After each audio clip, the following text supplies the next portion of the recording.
Buenas noches, bienvenidos. Clase de Zohar Parshat Ekev.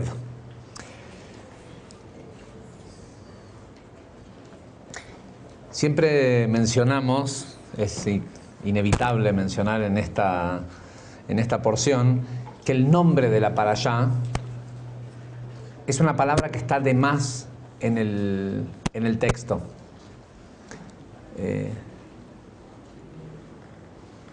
La porción dice Ve'aya Ekev Tishmeun et Amishpatim Aele. Dice, si es que cuidaran las ordenanzas que les estoy dando y las hicieran adecuadamente, van a pasar cosas buenas. Pero la palabra Ekev, que es la segunda palabra, y está muy fuerte me parece, ¿no? Y es el nombre de nuestra parashá, no tiene ninguna razón de ser, de estar en donde está. No es necesaria para lo que se está tratando de decir. Y el significado de la palabra Ekev es talón, ¿sí? El talón del pie. Y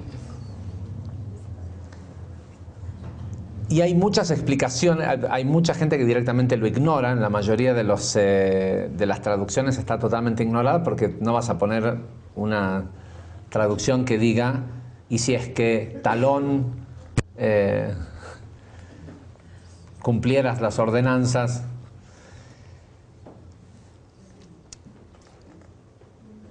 Y hay muchas explicaciones que se le ha tratado de dar al por qué aparece esta palabra Ekev, y mucha gente tosuda que dice, no, en este caso sí quiere decir si es que, porque como está con Juan, no, es porque lo que se entiende es que dice si es que hicieras o cumplieras las ordenanzas,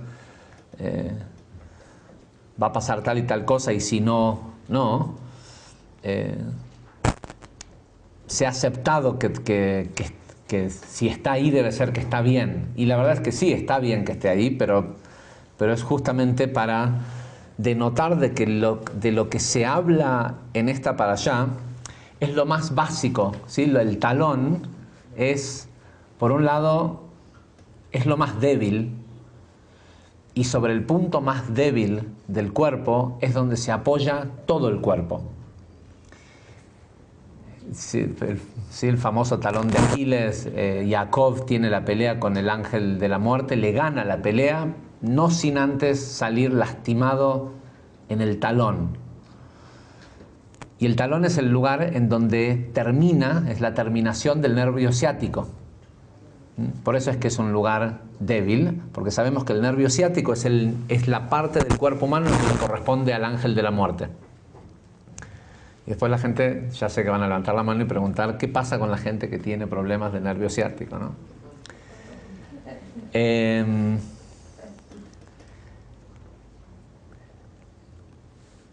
Y el tema principal de esta porción, de esta parashá, tiene que ver con bendecir después de los alimentos. La porción empieza diciendo, si es que cumples con mis ordenanzas y el pacto que tenemos en común, ¿sí? Dios tiene con la gente,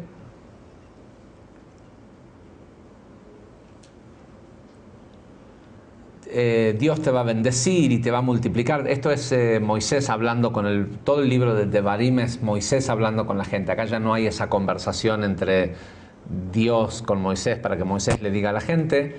Son los últimos días de la vida de Moisés y es como un resumen de todo lo que ocurrió en el desierto. Y es Moisés hablándole a la gente, pero en el nivel en el que está Moisés en estos últimos días de su vida,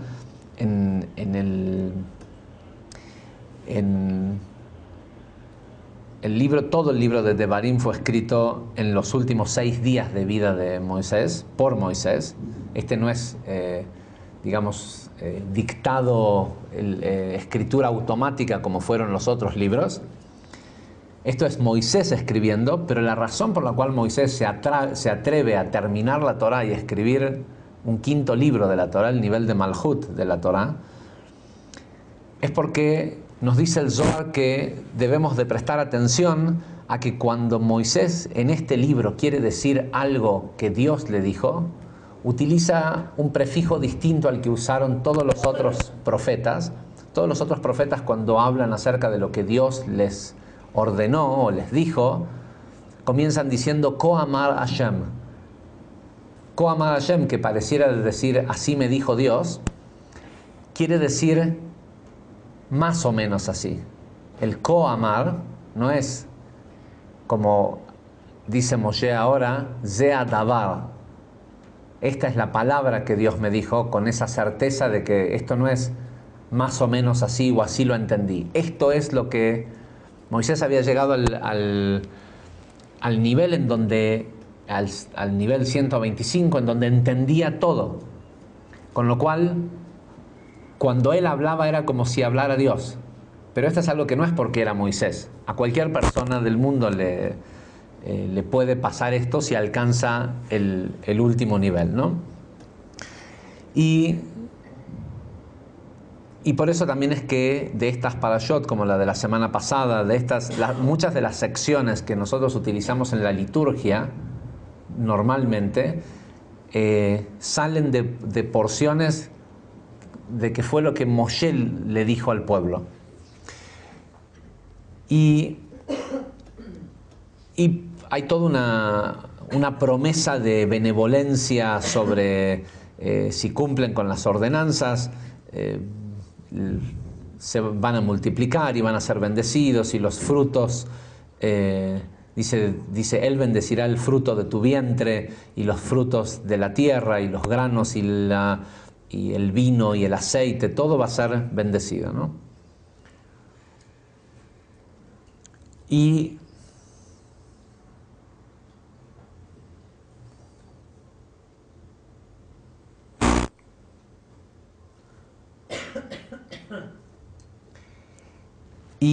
continúa diciendo, recuerda cuando llegues a esa tierra, esta tierra hermosa que te van a dar, que cuando comas dice,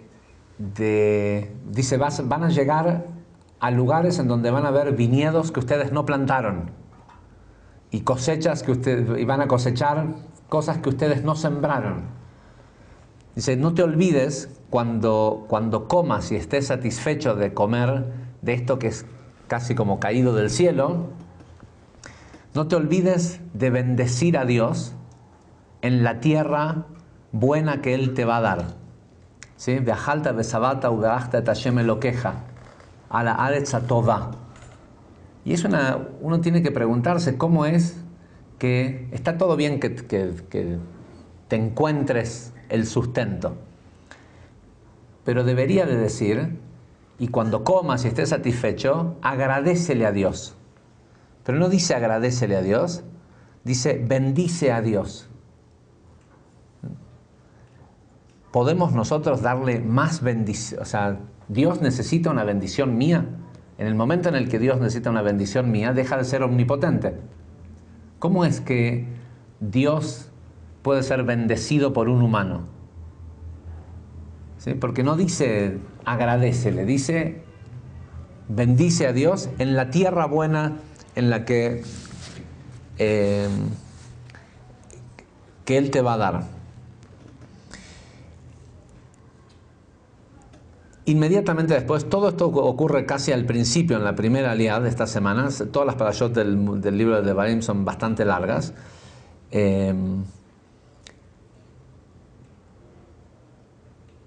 Después de que nos cuentan esto de que hay que bendecir y lo demás, dice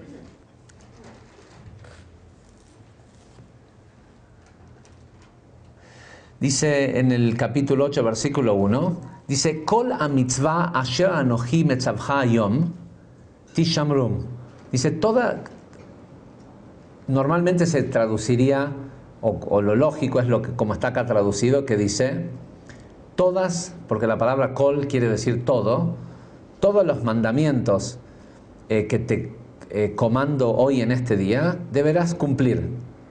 ¿Para qué? Pues lo mismo, para que te multipliques y todo esto. Y esto genera una gran controversia,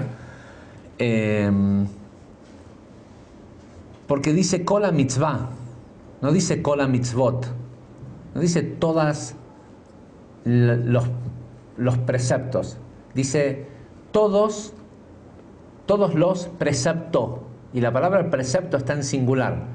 En hebreo no es que uno se pueda equivocar, no es una S extra y uno dice, bueno, se comió la S. Cambia la palabra, es una palabra distinta cuando está en plural.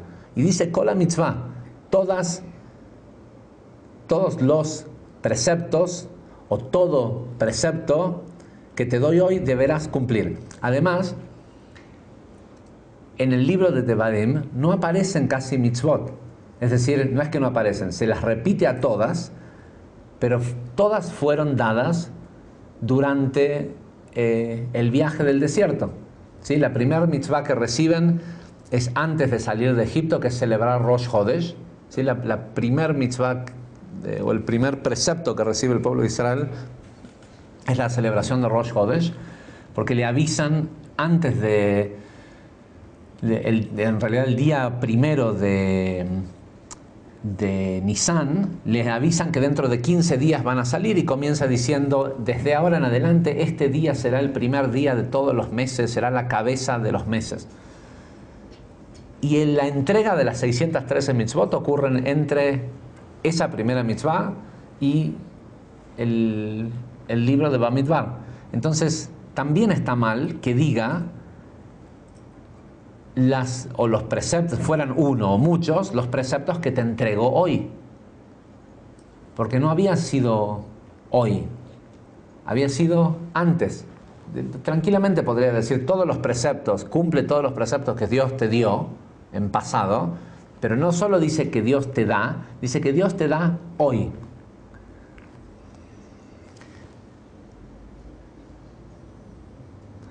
Dice, y acuérdate que atravesaste el desierto y que, escuchen esto, Él te afligió con hambre para luego darte de comer maná.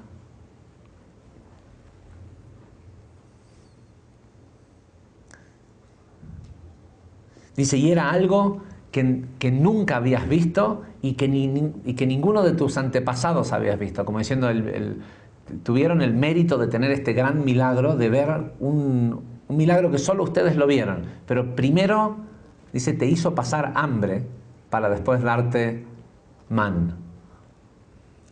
Y el man sabemos que era como una especie de suero metafísico. ¿Vieron como a un enfermo que no puede comer se le da suero? A la gente que estaba en el desierto les caía maná, que era un alimento que tenía todo lo que un ser humano necesita para estar absolutamente sano. Imagínense que estuvieron 40 años dando vuelta por el desierto y de lo único que se enfermaban era de lepra, y la lepra era por si hablaban mal de otra persona, no porque... Ahora, durante todo el viaje en el desierto, el pueblo de Israel se quejó de tener que comer maná. Con lo cual, estaban recibiendo, ahora Moisés les dice, tuvieron la suerte de ver un milagro que ninguna otra generación vio. Los hicieron pasar hambre primero para que tengan el deseo y lo acepten, porque si no, no lo hubieran aceptado. Y aquí no está el reclamo, pero nosotros sabemos de que a pesar de que esto fue el alimento más sofisticado que existió alguna vez en el mundo, ellos se quejaron durante 40 años de tener que comérselo. La diferencia con el man y el suero es que el man se comía por la boca y tenía el gusto de lo que sea que la persona pensara que quisiera que tuviera. Dice, la ropa con la que viajaste en el desierto nunca se gastó. Caminaste por el desierto durante 40 años y tus zapatos nunca se gastaron.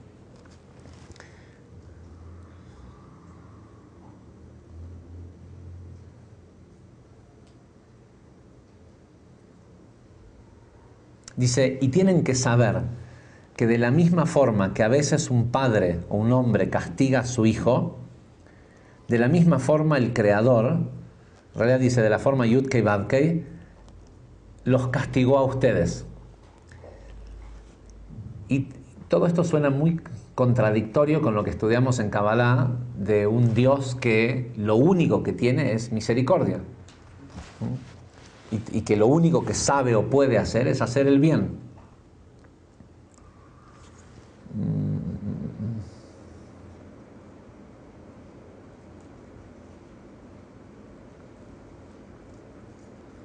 Estoy salteando alguna de las...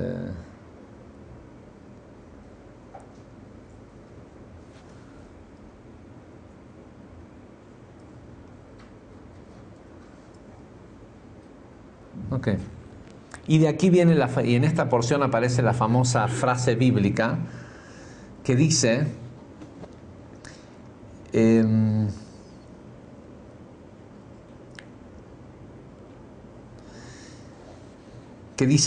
el Creador hizo esto solo para que sepas que no solo de pan vive el hombre. Porque también podría haber caído pan del cielo, ¿no? Si ya podía caer man o lo que sea, podría, pero dice literalmente, para que sepas que no solo de pan vive el hombre. Y esta es una frase que es mucho más frecuente escucharla desde el punto de vista inverso. Se supone que lo que quiere decir la frase es, con comer pan no te va a alcanzar para sentirte satisfecho. Tienes que buscar la espiritualidad, pero se la escucha más desde el lado de personas que te dicen, a mí Dios no me da de comer. ¿Nunca escucharon a alguien decir eso? Que voy a ir a la iglesia o a la sinagoga o a estudiar Kabbalah, lo que sea, a mí Dios no me da de comer. A mí me da de comer el esfuerzo de mi trabajo. Increíble que todavía hay gente que hoy que tenemos acceso a la información y sabemos que la gente que más se esfuerza en el mundo son los que menos comen, todavía hay gente que piensa de esa manera.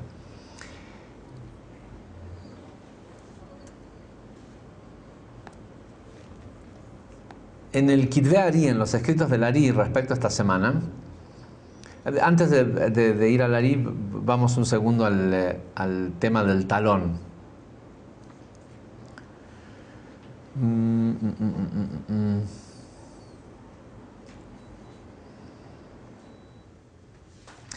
No deja de ser,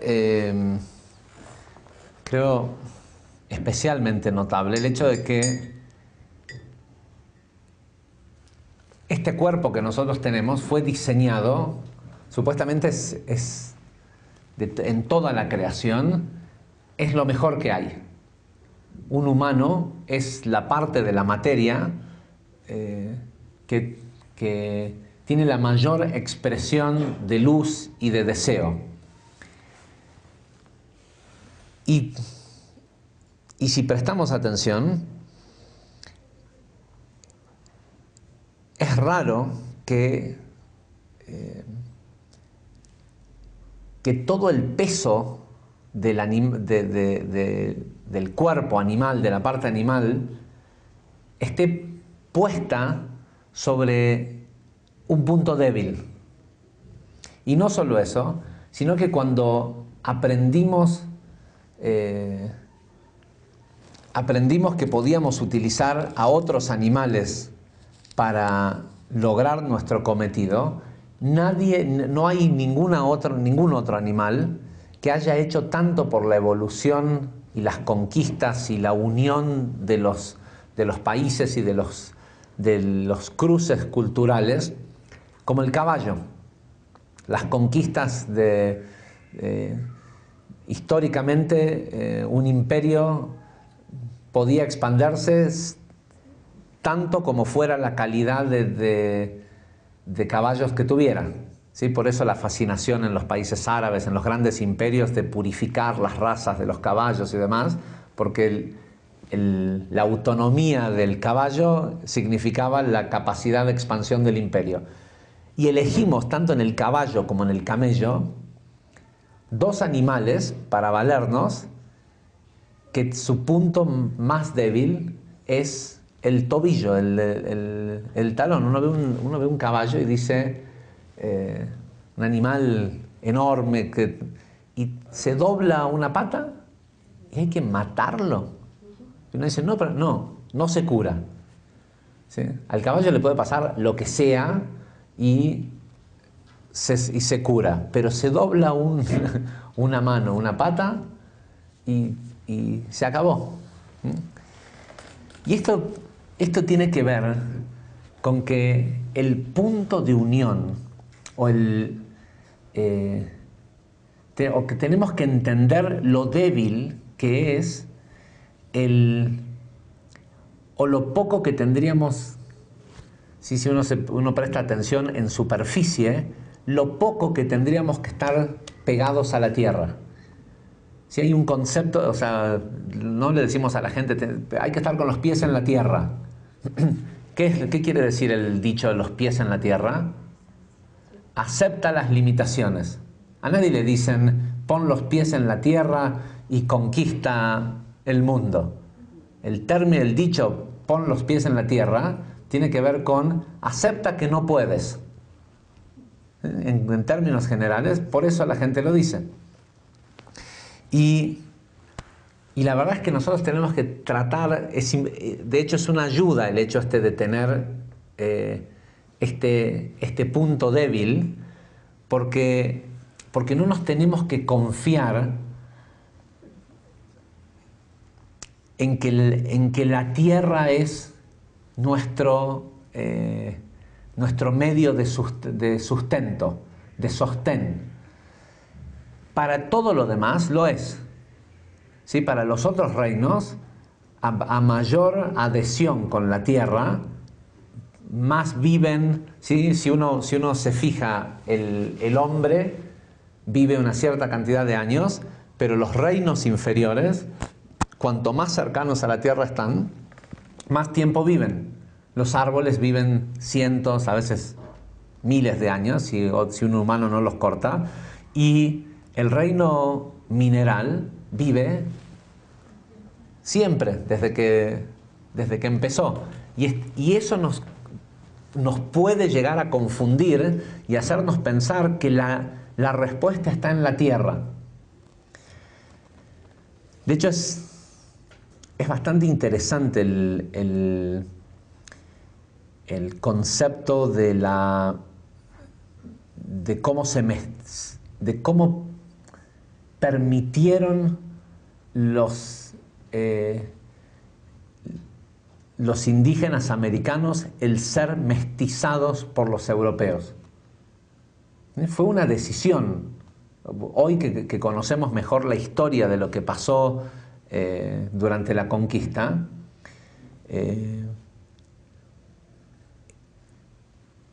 los indígenas americanos entendían que eso tenía que ocurrir. En su capacidad espiritual mucho más elevada de aquellos que los estaban conquistando, sabían que había una evolución en el mundo que necesitaba de la mestización. Y de hecho, cuanto más evoluciona el mundo, más vemos, no sé, dependiendo de los países, hoy ya no es una cosa que es tan sobresaliente, pero una cosa que era característicamente sobresaliente de Argentina, por ejemplo, era que en Argentina se casaban europeos que en Europa se odian y que jamás se casarían. ¿Sí? Gente de nacionalidades y en Argentina o en América, esos casamientos hay solo una rivalidad casi graciosa de las peleas familiares entre que si eres italiano del norte o del sur o si eres italiano y te casaste con un español, pero eran cosas que no pasaban en Europa, porque eran en muchos casos países enemigos. ¿Sí? Entonces de golpe en América se da se convierte en una tierra propicia para que se mezclen las razas. Y una de las cosas que sucedió con la mestización del indígena latinoamericano fue una pérdida, lamentablemente fue una pérdida casi completa, porque sí hay en la tierra respuestas porque lo que hay en la tierra son vasijas que contienen esencias divinas, plantas, sabiduría que tiene que ver con curar al cuerpo, porque el cuerpo es el que está conectado a la tierra. Pero a medida que pasa el tiempo, y esta es la fascinación que tiene el ser humano con el espacio, ¿sí? Es muy interesante ver cómo no se ve en todas partes del mundo, pero en Estados Unidos se ve, es muy notable ver cómo aquellos que comienzan siendo empresarios y haciendo dinero con cosas que tienen que ver con internet, con cosas más mundanas, cuando se convierten en estos megas millonarios, todos quieren entrar en la industria aeroespacial. Y la excusa o el entendimiento que le dan los mercados a eso es porque en el programa aeroespacial norteamericano es en el único lugar en donde hay verdaderamente corrupción, igual que como en todo el resto del mundo, pero nadie se entera porque el presupuesto armamentista norteamericano es secreto. Entonces, en el lugar en donde puedes hacer grandes negocios con el Estado sin que nadie se entere de qué se tratan es ahí. Esa es la excusa del por qué te dicen, mira, Elon Musk se cansó de hacer autos eléctricos. Primero hizo eBay y con esa plata dijo, bueno, voy a hacer autos eléctricos. Pero al final terminó haciendo los lanzamientos. Hoy lo que hace SpaceX, ¿sí? Tiene los lanzamientos de todos los lanzamientos que hace la NASA los hace SpaceX. Richard Branson comenzó con una aerolínea porque era un muy buen negocio la aerolínea, pero ahora a lo que se dedica es a viajes privados al espacio. Peter Diamandis, ¿sí? Hizo el famoso ¿cómo se llama? Bueno, hizo el primer concurso que logró que ingenieros aeronáuticos hicieran un proyecto civil de una nave para que gente como nosotros podamos viajar al espacio. ¿Por qué esta fascinación con el espacio? ¿Y por qué esta fascinación con el espacio le llega a estas personas? Y si prestan atención van a ver que les llega o a estas personas que evidentemente, por más que hay mucha gente que niega el hecho de que tener mucho dinero sea algo espiritual, ¿sí? Generalmente es gente pobre la que niega eso. La capacidad económica es un reflejo de la capacidad de precipitación que una persona tiene desde los mundos superiores a este mundo. Hay gente que confunde ser espiritual con ser buenos, ser espiritual con ser amables, ¿sí? Ser espiritual quiere decir desarrollar el espíritu, y el espíritu es el nivel de Ruach, y el nivel de Ruach o de Olam Yetzirah es la capacidad de formar. Entonces, cuanto más espiritual es una persona, más capacidad tiene de materializar físicamente en el mundo cosas que se le ocurran. Una persona espiritual es la persona que es exitosa en manifestar físicamente en este mundo las ideas que tiene. Lo otro, que es lo que nos vendieron como espiritual, es gente buena, ¿sí? Ay, es una persona tan espiritual. ¿Por qué? Porque te habla de ángeles y hace reiki y está ahora probando de doblar la cuchara con la mente y ¿sí? Eso no es ser espiritual, ¿sí? Eso es que te guste la espiritualidad, pero eso quiere decir que todavía no entendiste de que lo que se trata ser espiritual es crear una vasija para recibir iluminación, y esa iluminación tiene que iluminar a alguien más que a ti mismo. Cuando una persona recibe iluminación, esa luz ilumina a más gente, no solo a sí mismo. Entonces, aquel que tiene para crear, casi, es cierto, después está el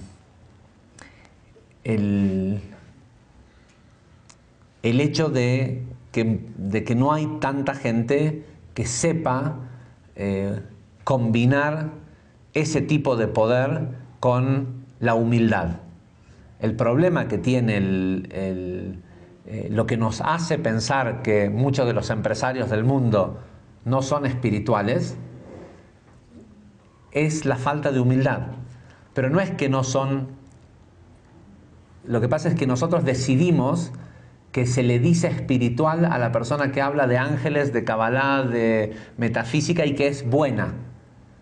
¿Sí? Eso decidimos que así quiero que sea alguien espiritual. No puede ser como Moisés, que sea un conquistador y un esto, tiene que ser alguien bueno.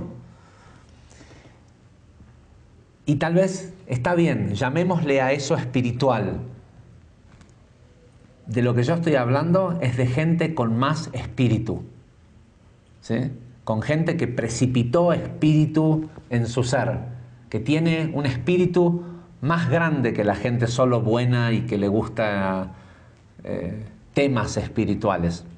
Yo a esa gente le llamo espiritualosa, ¿sí? Es gente que se entretiene con temas de espiritualidad porque es fascinante y todo esto, pero son débiles generalmente. Una persona, repito, es semántica, que si queremos llamarle a la gente buena espiritual, lo acepto. De quienes yo estoy hablando son de la gente que tienen mucha cantidad de ruaj, mucha cantidad de espíritu.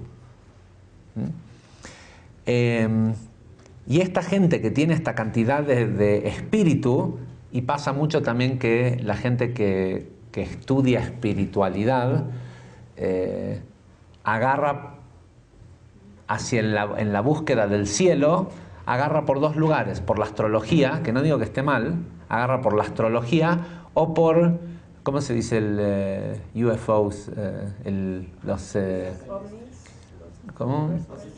Sí, la gente que se fascina con el tema de los extraterrestres y con la vida fuera de la Tierra y esto porque nosotros sabemos que nosotros somos extraterrestres. A mí cuando la gente me dice, ¿crees en los extraterrestres? ¿Qué dice la Kabbalah de los extraterrestres? Le digo, sí, estoy 100% seguro de que el mundo está lleno de extraterrestres. ¿Quiénes son? Nosotros. Nosotros no somos de este planeta. Si fuéramos de este planeta, estaríamos diseñados para vivir en esta atmósfera. ¿Alguien puede levantar la mano y decir que nunca le dolió la espalda? No, ¿no? La razón por la cual nos duele la espalda es porque vivimos en un planeta que tiene el doble de atmósfera de lo que nuestro cuerpo es capaz de soportar. ¿Sí? Si nosotros viviéramos en Marte, a nadie le dolería la espalda. Y a nosotros nos duele la espalda y a los animales no. Los animales están hechos para soportar el peso de la atmósfera en la que nosotros vivimos. Nosotros somos los extraterrestres porque nosotros somos de Olam Atzilut. No somos de acá. Lo que está expresado físicamente acá en este mundo es el talón. No se trata de nuestro talón. Todos nosotros somos el talón. Nosotros somos mucho más grande que este cuerpo que ocupamos y lo que somos literalmente, este cuerpo físico y muchas veces las pequeñeces con las que nos hacemos mala sangre y nos preocupamos de la vida, es nada, es ínfimo al lado de lo que nosotros somos y de lo que pudiéramos estar haciendo. Permiso.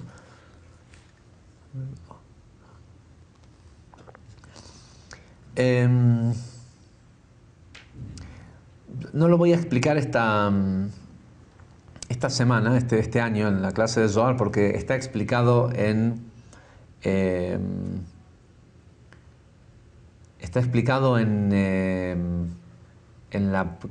si no fue la del año pasado, fue la del anterior, pero en uno de estos últimos 2 años explicamos el por qué hay distintas bendiciones, porque esto de comerás y te saciarás y bendecirás a Dios trae el hecho de que hay distintos tipos de bendiciones para distintos tipos de comidas, lo cual quiere decir que hay distintos niveles de energía en la comida o en los distintos tipos de comida. ¿Sí? Sabemos que no es lo mismo tomar un vaso de agua, cuando me refiero respecto a la bendición que hay que decir, que comer un pedazo de pan. Uno puede tomar un vaso de agua. ¿Cuánta nutrición puede haber en un vaso de agua? ¿Sí?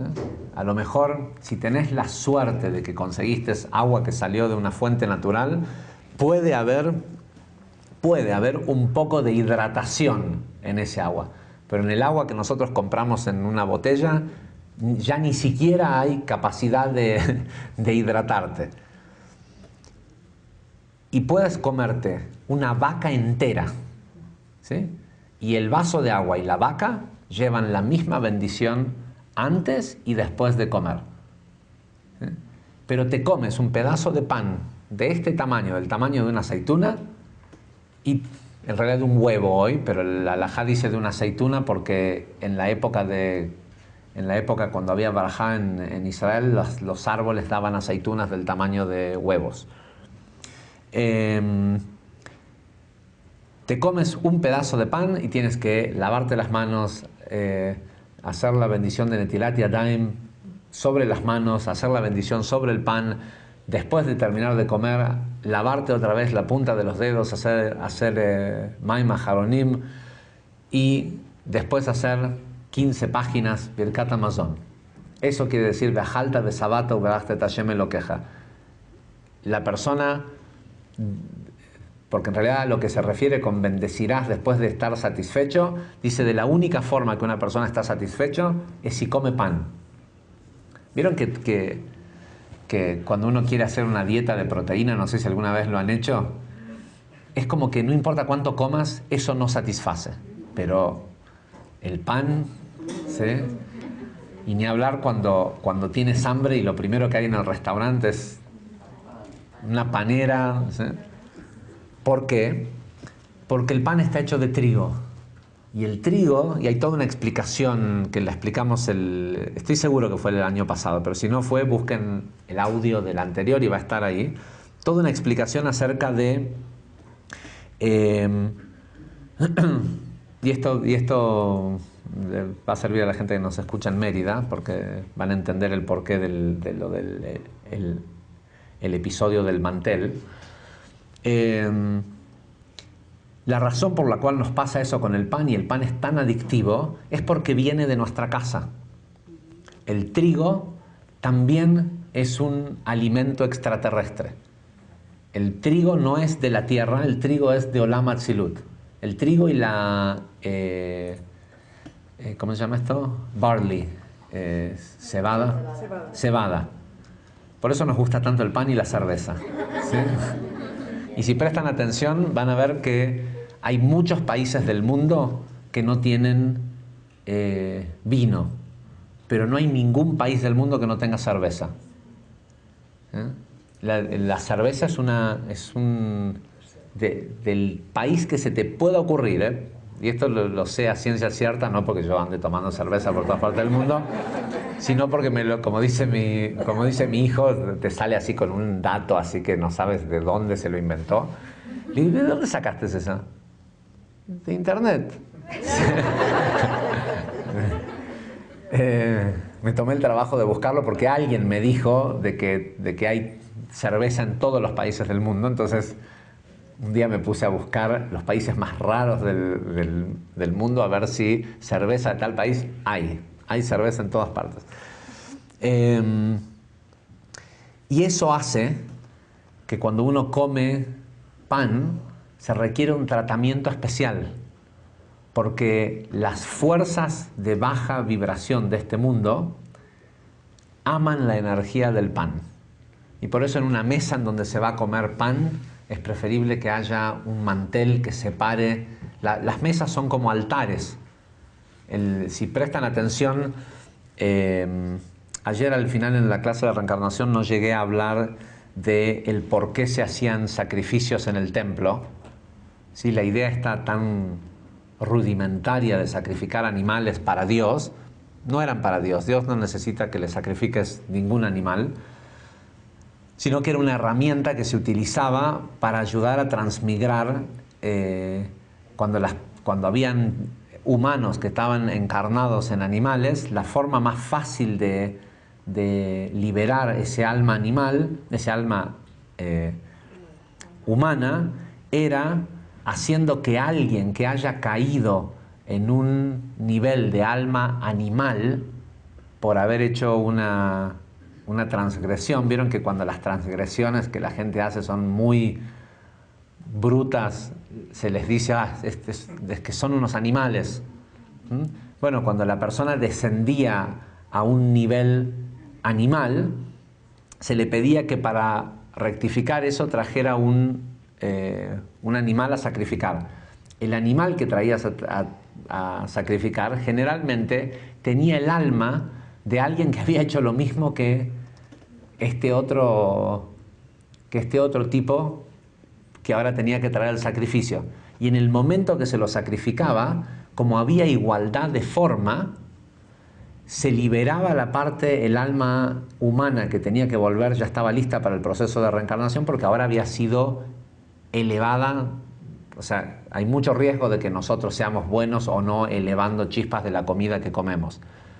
Pero como el Cohen Gadol o el sumo sacerdote o los sacerdotes en el templo, la elevación ocurría por matar al animal, no por comérselo, era garantizado de que ese alma se elevaba y podía volver al proceso de reencarnación. Y mientras tanto, cuando el alma animal, la parte animal del alma, cuando el alma del animal también se liberaba, porque en ese animal había el señor que estaba preso en el animal y el animal. Cuando se liberaba, por afinidad de forma, se llevaba a la parte animal con la que había conectado el transgresor. Entonces los tres salían ganando, el animal, el reencarnado en el animal y el transgresor. Y lo que es interesante, el Midrash dice que era sumamente difícil entrar al templo, que para que los sacerdotes pudieran entrar al templo, tenían que correr, sacar animales del camino, porque dice que los animales se amontonaban en la puerta del templo para que los sacrifiquen. ¿Sí? Venían a ver porque si alguien los llevaba a sacrificar, porque esos animales, que no todos los animales hacían eso, esos que lo hacían eran los que tenían adentro a alguien que quería salir. Pero el hecho es que sobre ese altar se elevaban estas chispas de almas y se las liberaban. Hoy, lo único que eso sigue ocurriendo. Eso no dejó de ocurrir. Es solo que esa misma acción fue transferida al pueblo sobre la mesa en la que come. La mesa en donde uno come es lo mismo que el altar del templo. ¿O acaso no sacrificamos animales y los ponemos en nuestro plato para nosotros alimentarnos? Sí, es más prolijo, ¿no? Ahora viene del supermercado y si me da mucha impresión lo compro ya cocido, ¿sí? Pero al final estás sentado sobre un altar y no te olvides de todo esto, di la bendición, haz el proceso correcto, porque no es solo sentarse a comer como un animal, es la oportunidad de ser como un sacerdote. ¿Sí? Sentarse a comer es la oportunidad de ser como un Cohen en el templo. Porque hoy ya no hay otra forma de hacer eso. No hay, y de ahí la importancia de tratar de comer kasher. Porque kasher quiere decir está apto para ser elevado. Entonces, si una persona tiene este conocimiento, esto quiere decir que esa persona es apta. Ahora lo ideal sería que esta persona que es apta eleve eleve chispas que están aptas para ser elevadas. No sé, no conozco cómo es aquí en México. En Argentina no hay excusa. En Argentina, o por lo menos, a ver, en Argentina. En Buenos Aires no hay excusa. Hay decenas de carnicerías kosher. La mayoría de las cadenas de supermercados venden carne kosher. No sé, aquí hay en el supermercado carne kosher. Solo en unas zonas. Ok. O sea, hay en esta zona hay. Y en las otras zonas, perdón, en las otras zonas, ¿hay freezers en las casas de las personas? Sí, freezer sí hay. Sí, ¿no? Todas las heladeras. Ah, ok. ¿Entendieron, no? ¿Sí? Si no vas a comer, si vas a comer carne, o sea, si no quieres comer carne, no comas carne. Si quieres comer carne kasher y la excusa es no estás cerca de mi casa, pero tienes en tu refrigerador un freezer, compra carne para 2 o 3 semanas y guárdala en el freezer. ¿Sí? Ya tenemos la suerte de que no hace falta, o sea, hay que querer nada más, ¿eh? Hay solo que querer. Entonces, y luego la gente dice, sí, pero la carne kasher es un 20% más cara. En algunos lugares, en Argentina es más o menos un 20% más cara, en algunos países es lo mismo y en otros mucho más. Y uno entonces en ese momento tiene que... mi recomendación es empezar por decidir si importa comer más cantidad de carne o a través de la carne que como elevar más cantidad de chispas que estén listas para ser elevadas. Les aseguro, pero porque esto lo conozco bien, no es teórico. No importa cuánto cueste la carne kasher. No, realmente, no importa. Lo vas a poder pagar.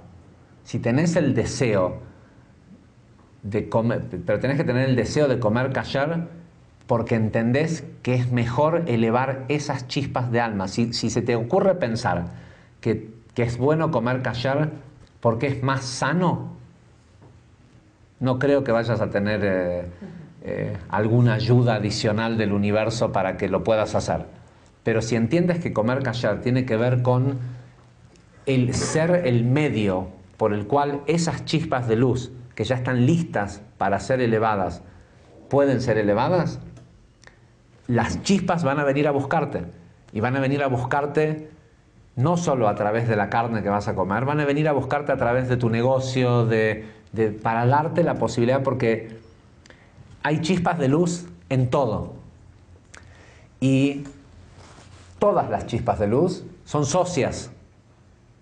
Todas trabajan para el mismo jefe, ¿sí? Y tienen el mismo cometido. Entonces, si lo que necesitas es más dinero para comprar carne kasher, ¿el dinero qué es? ¿No es luz? Bueno, ese dinero también te va a venir a buscar porque se va a asociar al proyecto de elevar más chispas de luz. Y por eso cuando una persona come de esta manera y come con conciencia y demás, es importante, y lo que explica, que lo explicamos en la clase del año pasado, por eso no lo voy a explicar con detalle ahora, el proceso de hacer Birkat Hamazon y de hacer las bendiciones y todo esto es simplemente para espantar a las fuerzas que tratan de venir a llevarse la energía de eso que estás poniendo sobre el altar. Cada vez que uno pone algo sobre un altar, hay una pelea entre quién se lleva esa energía. En la mayoría de las casas del mundo, quien se lleva la energía de lo que se pone sobre la mesa es la clipá. Porque la gente come sin conciencia. Y disfruta más el llenarse que la comida misma. ¿Sí? El disfrute está más en la cantidad que en la calidad. El mantel es porque como como el Zohar dice literalmente que cuando uno come pan sobre una mesa, el ángel de la muerte merodea sobre la superficie de la mesa. Y la idea del mantel es para no apoyar directamente el pan sobre la mesa. ¿Sí? Uno debe de tener siempre, por otro lado, y esto es un buen tip, un buen consejo para atraer sustento a tu casa, la mesa en donde uno come siempre debe de tener pan. Y si no es pan, puede ser mezonot, puede ser galletas o algo hecho de harina, que obviamente, preferiblemente, tiene que ser kosher, ¿no? Siempre tiene que haber pan en la mesa. No desciende bendición sobre una mesa que no tiene pan, pero el pan no puede tocar la mesa, por eso usamos paneras. ¿Sí? Vieron que hay otras cosas que sí ponemos sobre la mesa, pero uno siente como raro poner pan directamente sobre la mesa. El pan se pone en algún cli, en alguna vasija que lo separe de la mesa. Y ya que estamos en los consejos, jamás poner a un humano sobre la mesa. ¿Sí? Sobre todo si ese humano tiene 6 meses, 1 año. Una cosa muy común que hacen los padres es sentar a los niños sobre la mesa. Desde que se estableció que la mesa es como un altar, en el momento en que se ponía al animal para sacrificar sobre el altar, descendía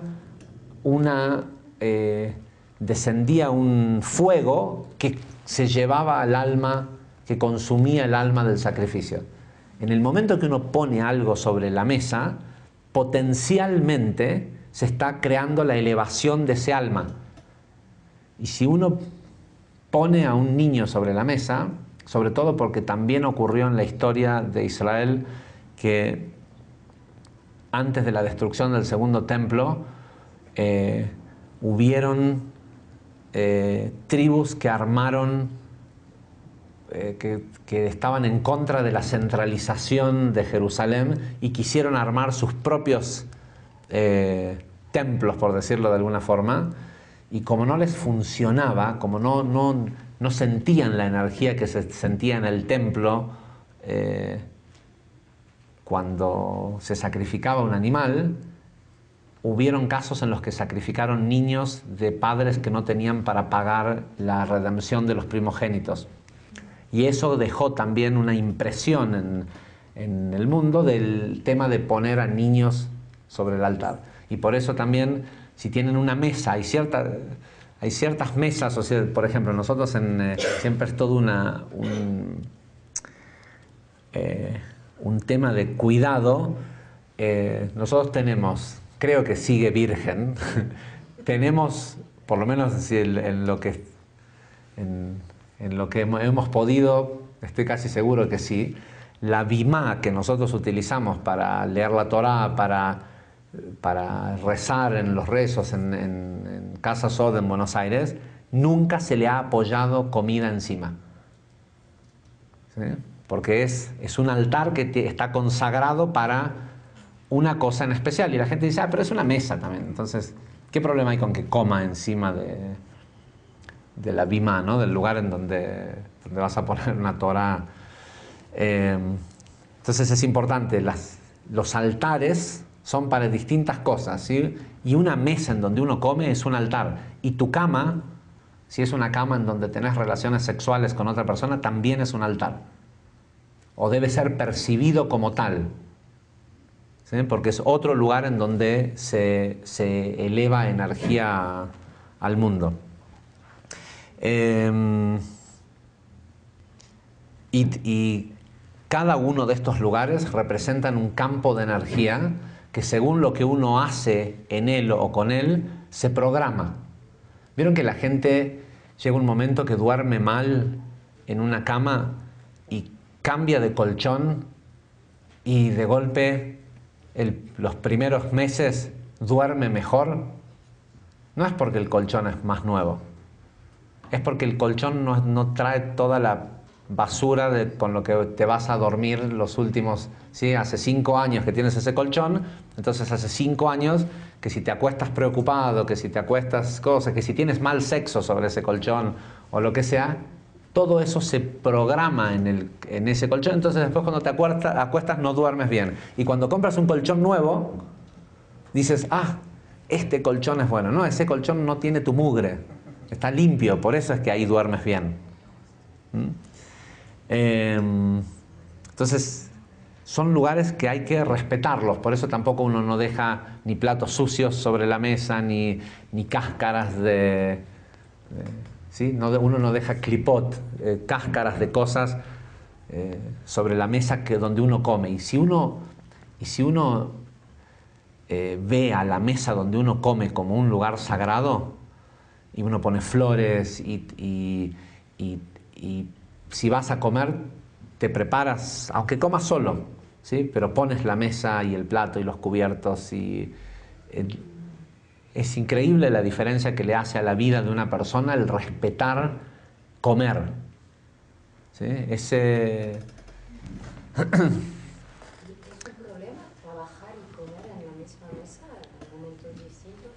Es preferible, si estás comiendo pan, no hacerlo. O sea, si involucra galletas o pan, es preferible darle un espacio porque no estás con la conciencia. Digo, ¿por qué es preferible? Porque estás pensando en el trabajo. Si estás trabajando, estás pensando en el trabajo, no en la elevación de ese alimento y en disfrutarlo y el darle... Distintos momentos. La Sí. misma mesa, pero... Puede ser en la misma mesa, sí, pero en distintos... ¿Y qué viene siendo lo del gluten? El gluten es venenoso para las personas que son de este mundo. Sí, el gluten es algo muy malo para el envase del humano. Y lo que hace a que... ¿Por qué? Porque la gente no debería de comer pan si no come pan apropiadamente. ¿Sí? Si no le da al pan el lugar... Por otro lado, hay gente que no puede comer gluten, ¿sí? Los celíacos. ¿Hay algún celíaco presente? No, ¿no? Ok. Curso de salud. Pero bueno, sabemos que hay una relación directa entre el celiaquismo y la percepción de que tu padre no te quiere. Porque como el pan está hecho de trigo y el trigo representa a Jochma, que es el nivel de Abba, y lo que no puede hacer un celíaco es degradar el azúcar del trigo. El gluten son los azúcares del trigo. Es porque siente un rechazo de parte de su padre. Entonces él, en retaliation, ¿cómo se dice? En venganza o en respuesta, él también rechaza al amor que viene, el azúcar representa amor, el amor que viene del padre. Entonces el trigo le hace mal. Y conozco, aunque la medicina dice de que el celiaquismo no se cura, yo tengo alumnos que hoy comen pan y antes eran celíacos. Y además han resuelto el problema que tenían con su padre, ¿no? También tengo algunos que prefieren ser celíacos que volver a hablar con sus padres, ¿no? Ok. Vamos a las preguntas que hicimos en un principio. Dice la explicación, la expresión kol a mitzvah no tiene ningún sentido, dice el Ari. ¿No? Moisés debería de haber dicho kol a mitzvot, en plural. Pero basado en esta irregularidad del lenguaje, los sabios han aprendido que hay varios significados respecto a esto kol a mitzvah. Y hemos aprendido que una persona debe de completar aquello que comienza, aquella mitzvah que comienza.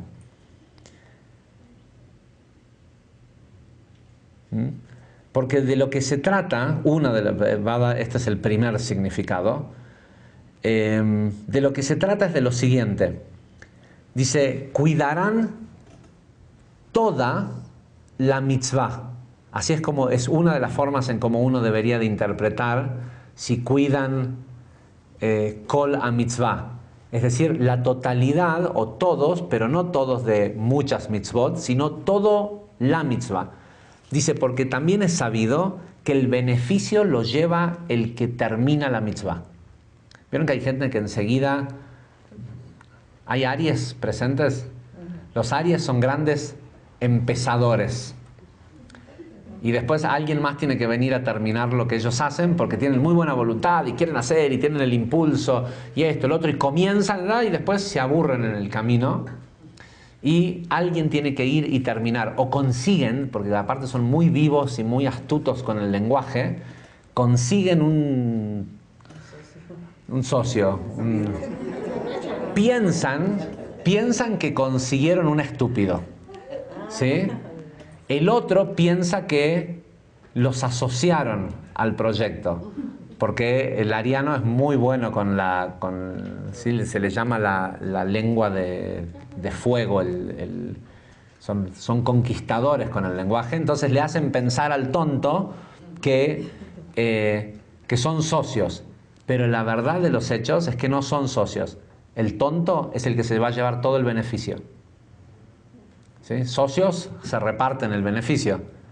El que termina la acción, es decir, el que termina de precipitar en Malhut, ese es el que se lleva el beneficio, nadie más. Porque Malhut es el mundo de la recompensa, por decirlo de alguna forma.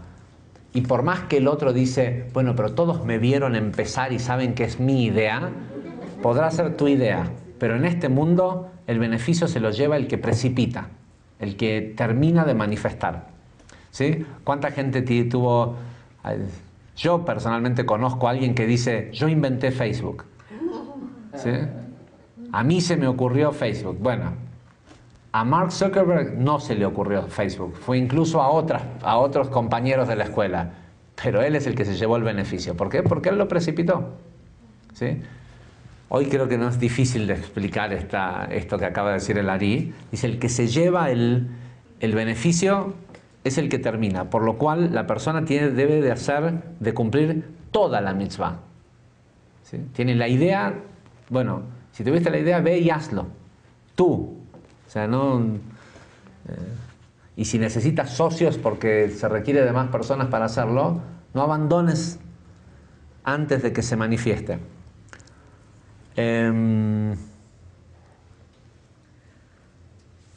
Dice... Como otra alternativa, también puede ser entendido que este versículo quiere decir lo siguiente. Tenemos que prestar atención que previo, o sea que esto de si cumplen todos los preceptos, es el comienzo de una sección de la Torá que habla acerca de distanciarse, de que uno debe distanciarse de la idolatría. Literalmente dice, quemarás todos los dioses o los ídolos está hablando de cuando lleguen a la tierra de Israel, ¿no? Entonces dice, quemarás todos los ídolos de sus dioses en fuego.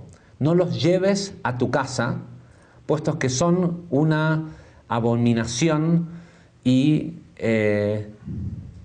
deberás aborrecerlos.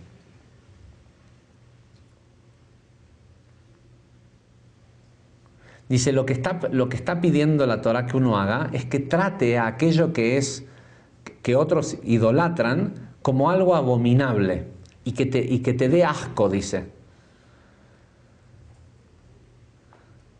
Y sabemos también que nuestros sabios en la Mishnah han dicho que aquella persona que repudia la idolatría es como si hubiera aceptado toda la Torá. Y por eso es que dice, trátalos como que fuera algo desagradable y abominable, porque la idolatría es lo contrario a toda la Torá.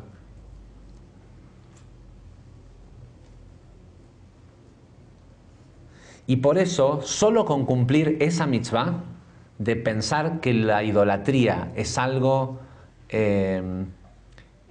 abominable, es como si cumplieras toda la Torá. Por eso dice kol a mitzvah. O sea, otra de las explicaciones, la anterior era cualquier precepto o cualquier acción que la persona tiene que hacer es terminarla, la que sea. Acá lo que dice es, otra de las interpretaciones, es que con cumplir solo esta mitzvah, es como si hubieras cumplido kol a mitzvah, toda la Torah. Porque la palabra Torah y en sí quiere decir leyes, quiere decir preceptos.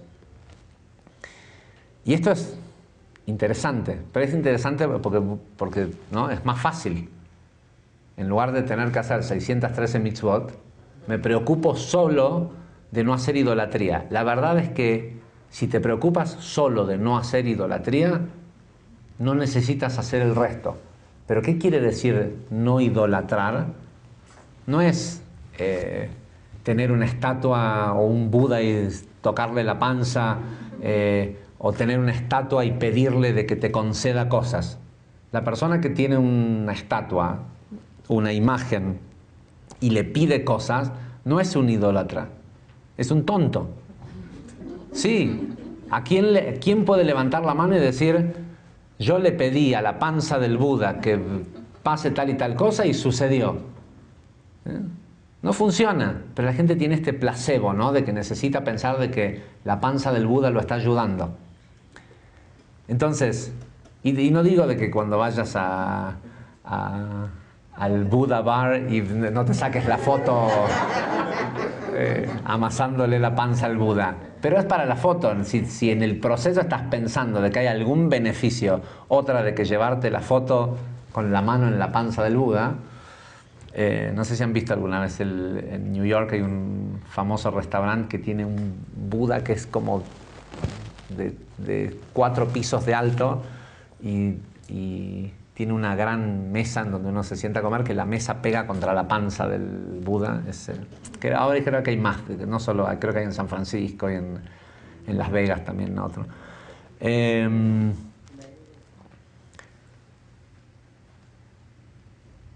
Pero acá no está hablando del tonto, del que piensa que... ¿sí? Está hablando del que hizo del dinero su ídolo, de otras personas un ídolo, de depender. En el momento en el que una persona piensa que depende de otro ser humano para su sustento, para su salud, para lo que sea, es un idólatra. Ahora, en el momento en que una persona... En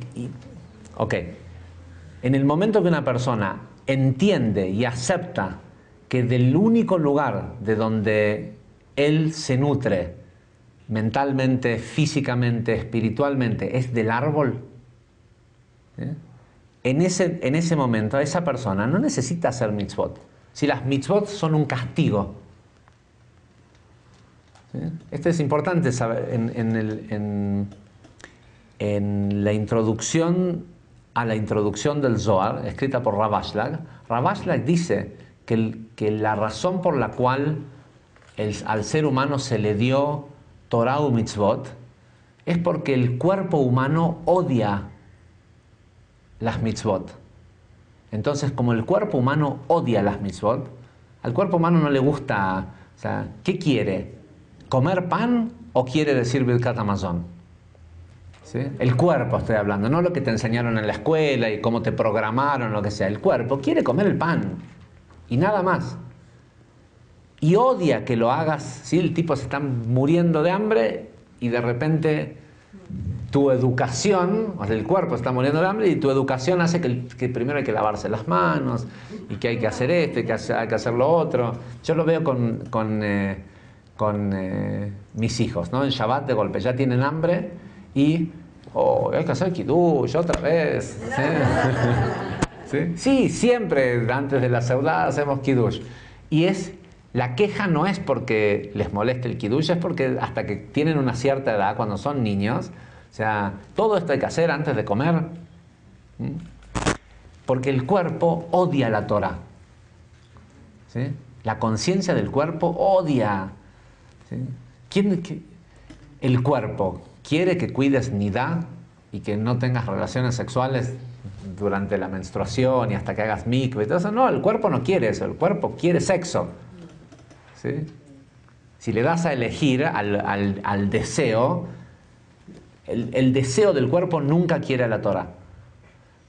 Y el deseo del cuerpo piensa que todo lo que le gusta y lo que le hace bien, en lo posible, o sea, viene de la tierra, pero es mejor si viene de otro ser humano. ¿Sí? Si se lo puedo quitar a otro, en lugar de precipitarlo yo, porque la esencia del animal es la competencia. ¿Y qué es la competencia? O sea, la esencia del cuerpo es la competencia. Y la competencia es quitarle a otro lo que tiene, quedarme yo con la parte más grande en lugar de crear algo que en lugar de que compitamos, te lo regales. Y total, yo sé que tengo la máquina de hacer eso que hoy nos estamos peleando por esto. ¿Sabes qué? Yo en lugar de pelearme por esto, voy a gastar esa misma energía en crear la máquina de hacer esto. Y después te voy a regalar a ti y a los que sea eso.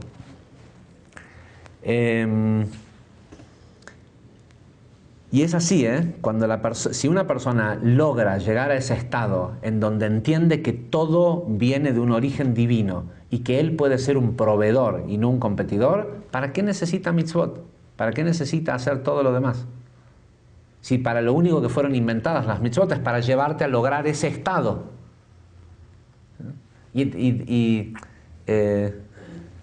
A mí a veces me preguntan alumnos, dice, ¿es necesario en el nivel de conciencia en el que ya estamos y la evolución de la humanidad y todo esto, hacer ciertas cosas, por ejemplo, hacer Shabbat? Y le digo, no, la verdad no es necesario. Le digo, pero hay una prueba para saber si estás listo para no tener que hacer Shabbat. Dice, sí, ¿cuál es? Hacerlo y que te dé gusto hacerlo. Cuando llegues al nivel en el que te dé placer hacer mitzvot, ya no las necesitas hacer. Porque era para eso. Porque cuando la mitzvah te da placer hacerla, te muestra de que le ganaste al cuerpo en ese aspecto. Y después igual da lo mismo si la haces o no, pero la vas a hacer porque te da placer. ¿Sí? Pero tienes que saber que si te da realmente placer, ya no es necesario que lo hagas. Es solo necesario mientras cuesta. ¿Sí? Es como, no sé, como ir al gimnasio. ¿Cuándo vale? Y al principio cuando te cuesta ok, ahora estás en 50 kilos en la máquina, ¿no? Bueno, pero si ahora ya no te cuesta, ¿hay beneficio? No, bueno, en 55 o en 60 a lo mejor sí. Pero hacemos esto de mentirnos y decir, uy, mira cuántas repeticiones puedo hacer. Sí, claro, porque ya estás a ese nivel. Ahora, si te vas a mentir, para eso ni vayas al gimnasio. O sea, es decir, ya no lo necesitas. Si 50 era suficiente y ya no te produce, ya está, no hace falta que lo sigas haciendo. Parece tonto, pero los niños suelen hacer esto de vez en cuando, que mis hijos a veces se ponen a jugar en la Play y pasas y ves que están jugando, ellos son el Real Madrid o el Barça y le están ganando a la Play, a la máquina, 15-1, ¿sí? Y dices, ¿cómo puede ser? Claro, ponen el peso en 1, no en 50, solo para ganar. ¿Sí? ¿Y lo disfrutas? Te dicen, es que me estoy entrenando, ¿sí? Y es una mentira y se mienten a sí mismos, pero nosotros somos adultos y hacemos eso. ¿Sí? Ok, entonces el siguiente significado era esto, y creo que es sumamente valioso esta información. O sea, debería ser como un estado de crecimiento espiritual que uno debería de buscar, el chequear en su vida cuánto de lo que cree que tiene y lo demás depende de un tercero. ¿Sí? Si hoy lo tienes en tu vida, es porque tienes el mérito de tenerlo. No es ni porque estás casado con alguien, ni porque tu jefe le caes bien a tu jefe y por eso te eso. Si le cayeras mal y te fueras a otro lugar, también tendrías lo mismo. A menos que te vayas de ahí con miedo. Uy, me despidieron, ahora no voy a tener que... Y empiezas a decretar y a preocuparte y a generar una nueva realidad. ¿Cómo se dice?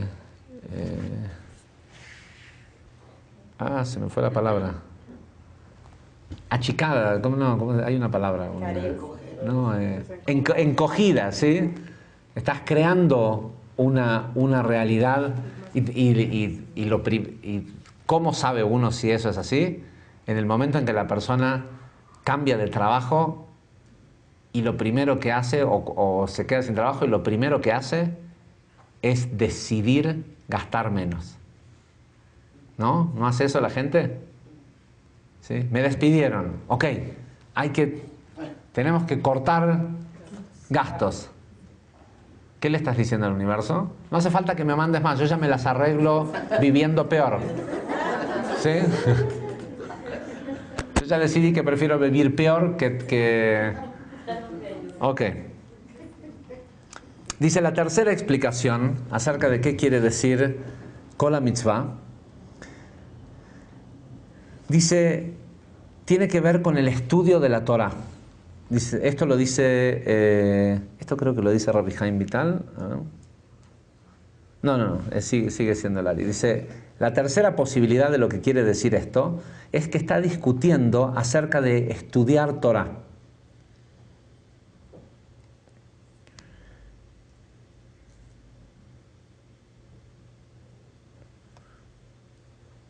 Dice, y esto lo podemos ver en el hecho de que cuando Moisés empieza a contar, a decirle a la gente, recuerda de que te saliste de Egipto y pasaste por estas cosas y por esto y por lo otro.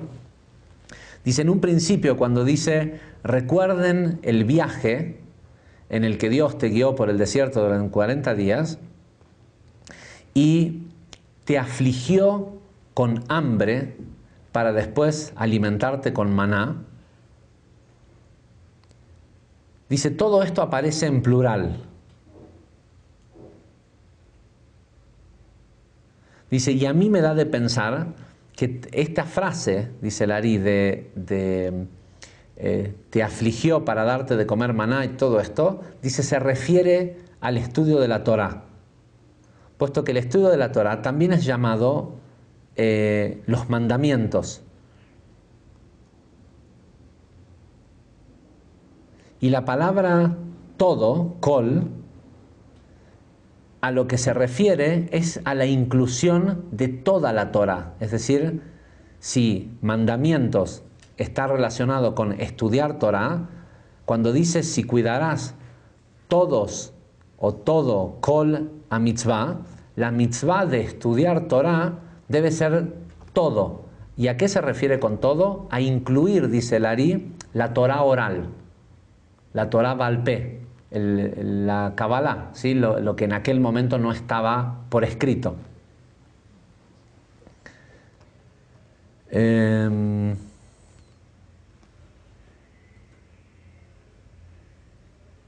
Dice, prueba de esto es que,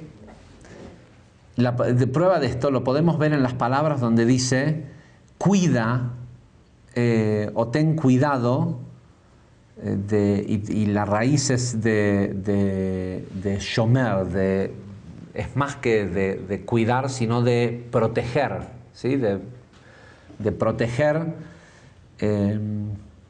la mitzvah. Dice, nuestros sabios nos enseñaron que el versículo que dice deberás tener cuidado ¿cómo se dice? To perform, al realizar un precepto, se refiere en realidad al aprender acerca del precepto, ¿sí? El saber hacerlo bien, ¿no? Hay gente, yo siempre me sigo sorprendiendo una cosa tan básica como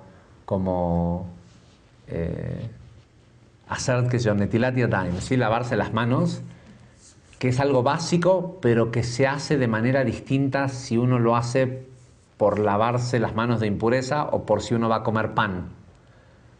Hay algunas comunidades que lo hacen igual, pero de acuerdo a la Kabbalah, y generalmente en la tradición ashkenazí también es así, para lavarse las manos, para eliminar impurezas, es decir, cuando uno se levanta en la mañana o cuando uno va al baño o saca la basura y quiere hacer Netilat Yadayim, se hace 6 veces, una en cada mano, 6 veces en total alternada, ¿sí? 1, 2, 3, 4, 5, 6. Son 6 en total alternadas. Y para comer pan se hacen 4, 2 en cada mano, meditando en Yud Kei, Vav Kei, porque lo que uno está queriendo hacer es elevar la conciencia de las manos, porque las manos representan el deseo. Y es muy común que la gente no sepa hacer esto, ¿sí? O que se confunda, o un montón de cosas que tienen que ver con... no sé si está todavía en el aula virtual, pero vamos a asegurarnos en la plataforma, ¿no? Pero nos vamos a asegurar de que esté.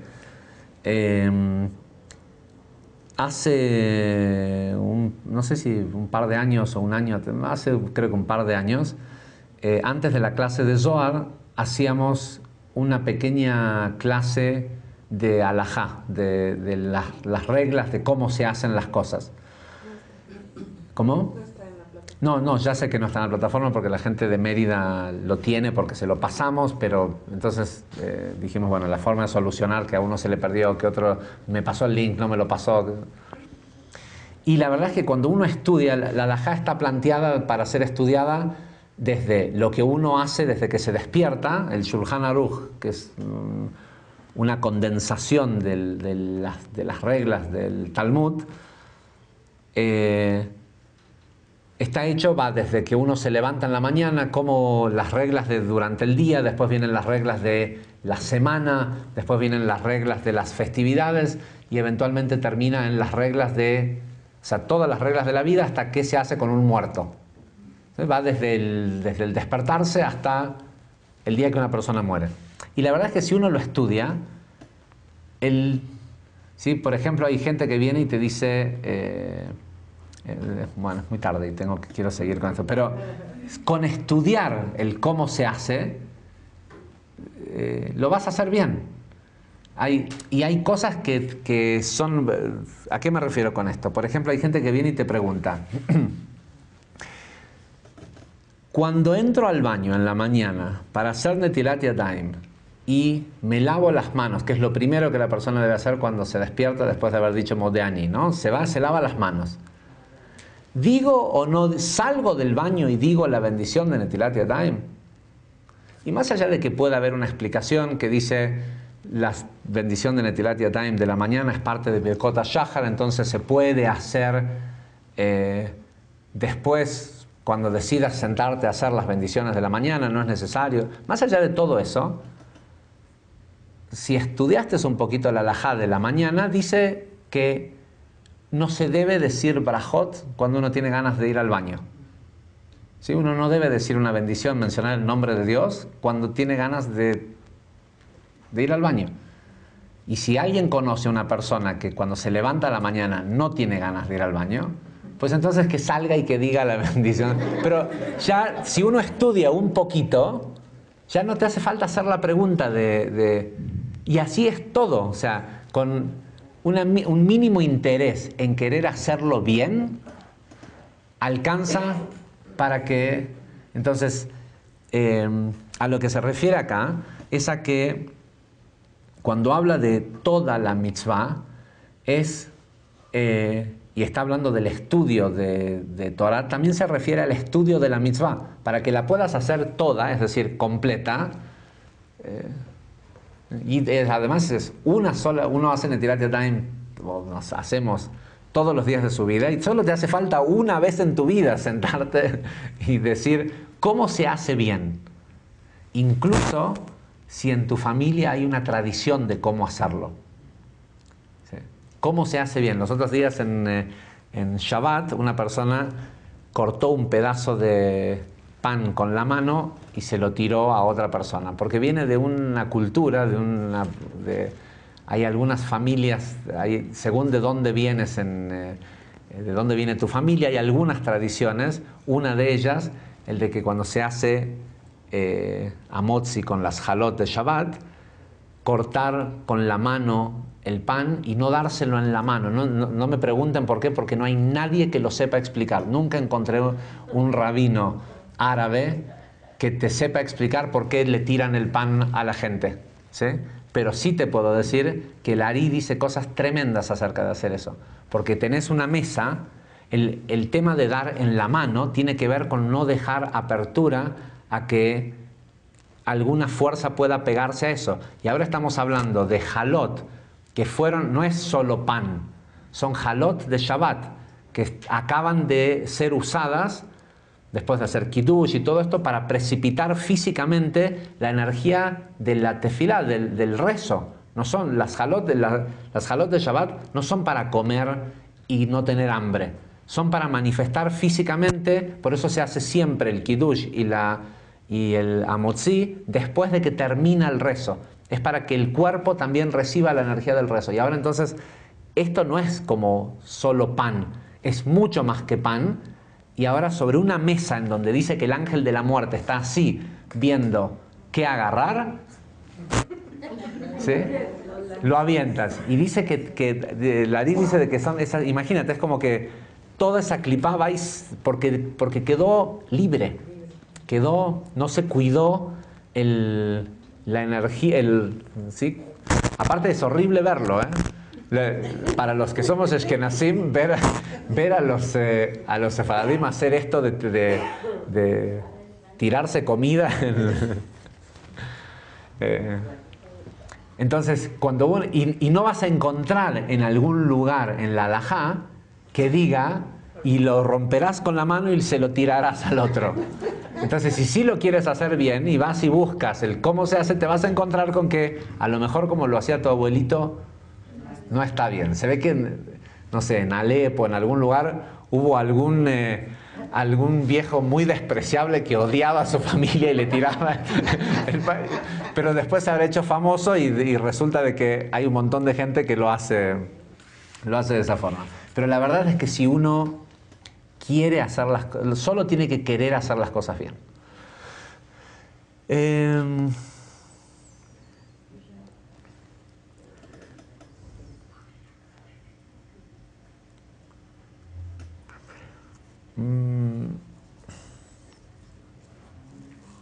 Ok.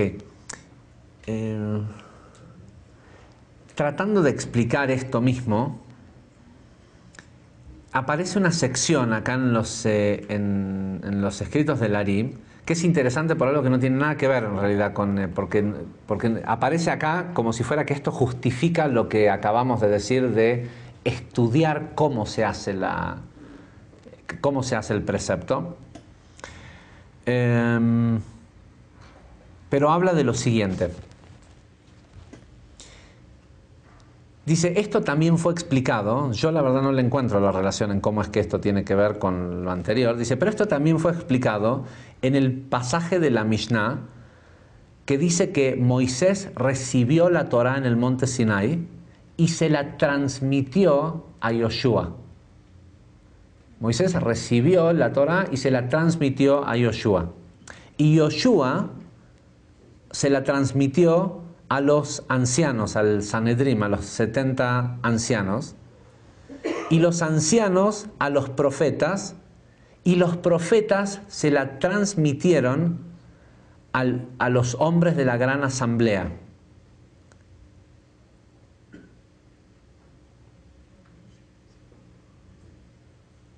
Dice, y esto debería de ser notable, el hecho de que la Torá se toma el trabajo o la Mishnah se toma el trabajo de decir que cuando se trata de Moisés, Moisés recibió la Torá.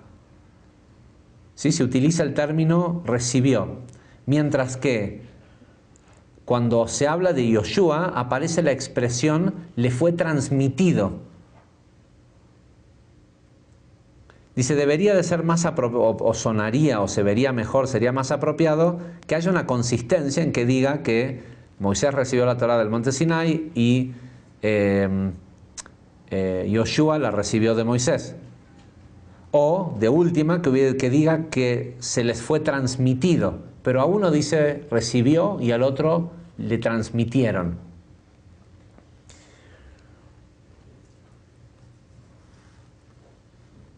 Más aún, los siguientes dos escalones en la propagación de la Torá hacia los ancianos y hacia los profetas no dice en realidad cuál de los dos. Dice, la frase literal dice: Moisés recibió la Torá del monte Sinai y se la transmitió a Yoshua, y Yoshua a los ancianos y a los profetas, y los ancianos a los profetas. No utilizan textualmente ni la palabra transmitir ni la palabra recibir, pero sí otra vez dice: los profetas se los transmitieron a los hombres de la gran asamblea. Y si lo que yo me pregunto, dice Larí, ¿por qué no seguir un formato uniforme para decir la misma cosa? ¿O por qué, por otro lado, no decir entre los profetas y los hombres de la gran asamblea, y Yoshua ben Nun y Moisés se lo transmitió a Yoshua, y Yoshua a el Sanedrim, y el Sanedrim a los profetas, y los profetas a los hombres de la gran asamblea? ¿Por qué volver a introducir otra vez la palabra transmitir?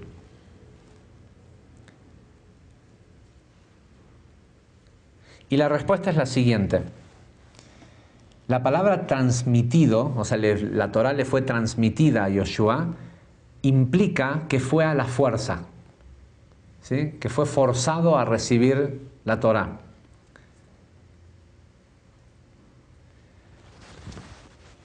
Dice, porque está escrito que él fue elegido, o a él se le dio la Torá, uno entre miles de la congregación de Israel.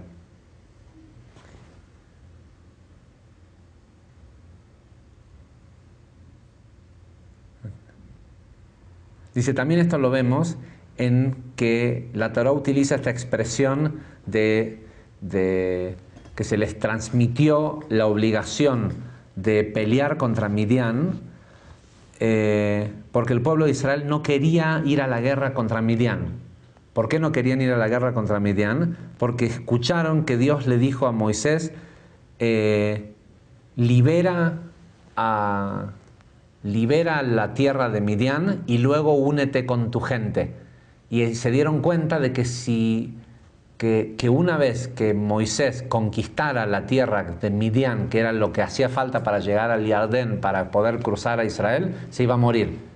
Entonces la gente se negaba, no querían ir a la guerra porque sabían que se iban a quedar, no sabían todavía que Yoshua iba a ser, no había líder, hacía unas semanas que se había muerto Aarón, y de golpe se enteran que van a la guerra, y eso significa que una vez que ganen, Moisés desaparece, y evidentemente se conocían a sí mismos, se imaginaban lo que les podía llegar a pasar sin un líder, ¿no? Dice, y aun cuando nuestra sagrada Torá es más larga que la tierra y más ancha que el mar, Moisés tuvo que transmitírsela a Yoshua no contra su voluntad, sino forzando esta transmisión. Puesto que Yoshua era incapaz, no tenía la capacidad intelectual de recibir toda la Torá. Imagínense que lo que tenía que recibir era el conocimiento de toda la Torá y de toda la Kabbalah. Moisés era la única persona en el mundo que sabía tanto la Torá escrita como la Torá oral. Dice, con lo cual Moisés tuvo que forzar el conocimiento en él. Y obviamente tenía el poder de hacerlo, ¿no? Puesto que él no podía por sí mismo. Solo Moisés, de toda la gente que existió en el mundo, tenía suficiente poder como para simplemente haberla recibido sin que le produzca, sin que le cueste.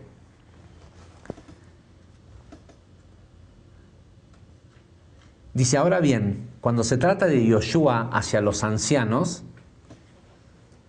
siendo que la transmisión ahora era de una persona a más personas, ya no importaba que él tuviera el propio poder de transmitir como tenía Moisés. Moisés tenía el poder de forzarte a que entiendas, ¿sí? A sacarte bueno, como se dice, ¿no? Y solo lo hizo con Yoshua. Dice, y Yoshua no tenía ese poder, pero no lo necesitó. Dice, porque cuando se transmite de uno hacia muchos, no se requiere ese poder, puesto que entre los muchos es más probable que haya alguien que comprenda alguna parte. ¿Sí? Entonces, si este comprende esto y el otro comprende lo otro, lo que sea, no importa. Que mucha gente comprenda partes es suficiente, porque después lo único que hace falta es tener la tolerancia de decir, bueno, yo solo sé de esto y otro sabe de lo otro y entre todos sabemos.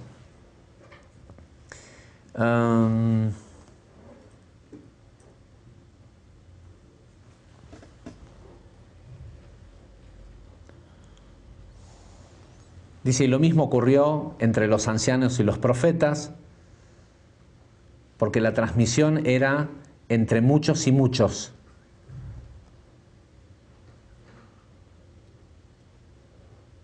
Dice, pero mientras las generaciones se disminuyeron o se gastaron, es la palabra que utiliza, pero cuando las generaciones se gastaron, el intelecto humano se disminuyó,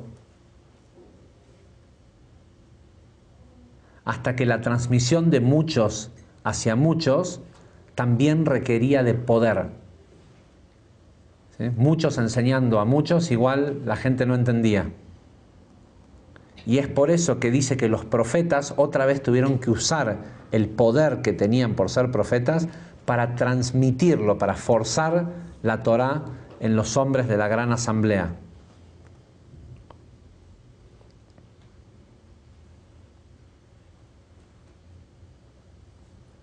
¿Saben lo que es la gran asamblea, no? El Hidra Rabba, ¿sí? Eliyahu Anabí, el profeta, tuvo que forzar el conocimiento otra vez en estas personas que formaron la gran asamblea, que Rabbi Shimon y sus alumnos, y de vuelta hubo gente que tuviera todo, ¿sí? Que tuviera todo el conocimiento.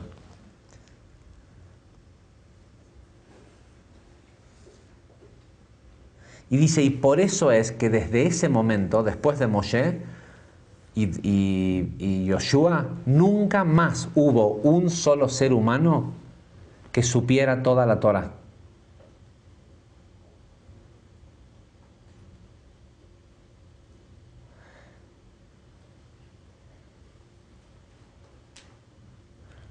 Dice, y por eso Moisés dice,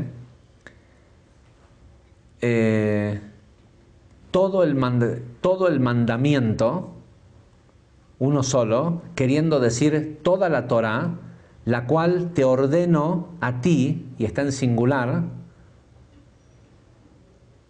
como si estuviera diciendo que, porque en realidad él solo le estaba hablando a Yoshua, porque sabía que nadie más podía.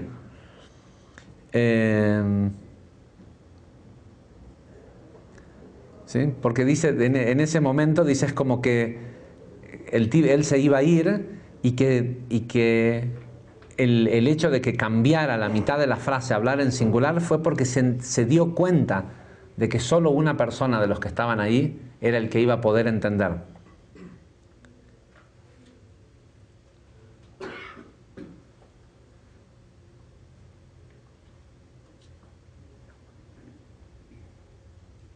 Y por eso es, dice el Ari, que cuando Moshe se dio cuenta, volvió otra vez a hablar en plural cuando dice, cuiden las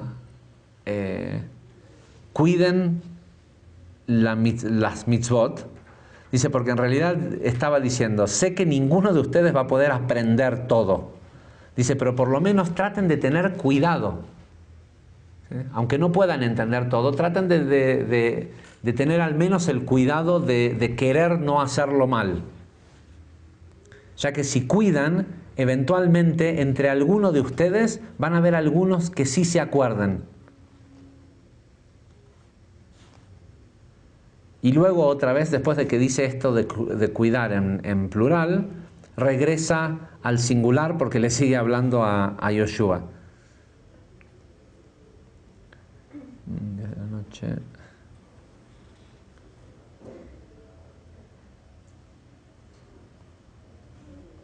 Un segundo.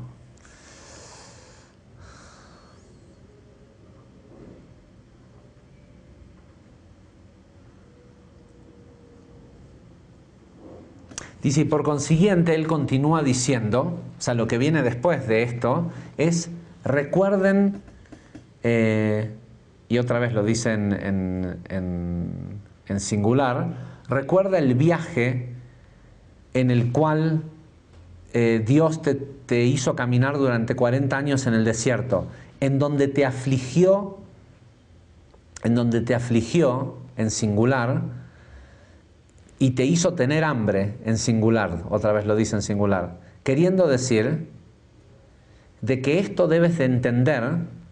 Se recuerdan que el singular es porque le habla a Yoshua, y Yoshua era, por lo menos en los ojos de Moshe, la única persona que había ahí que era un tzadik. ¿Sí? De hecho, el único que merecía, a pesar de que Yoshua era uno de 12 jefes de las tribus, al único que veía Moshe como una persona completa, como un tzadik, era Yoshua. Y lo que está diciéndole a Yoshua es, a ti, porque eres un tzadik, Dios te afligió. No es cierto lo que... ¿Se acuerdan que al principio dijimos, cómo puede ser? Es conflictivo con lo que nosotros estudiamos en Kabbalah, de que Dios le quiere hacer el bien a todos y que lo único que tiene para dar es bien, es bueno. ¿Cómo va a decir que Dios los llevó durante 40 años haciéndolos morir de hambre para que después aprecien su maná?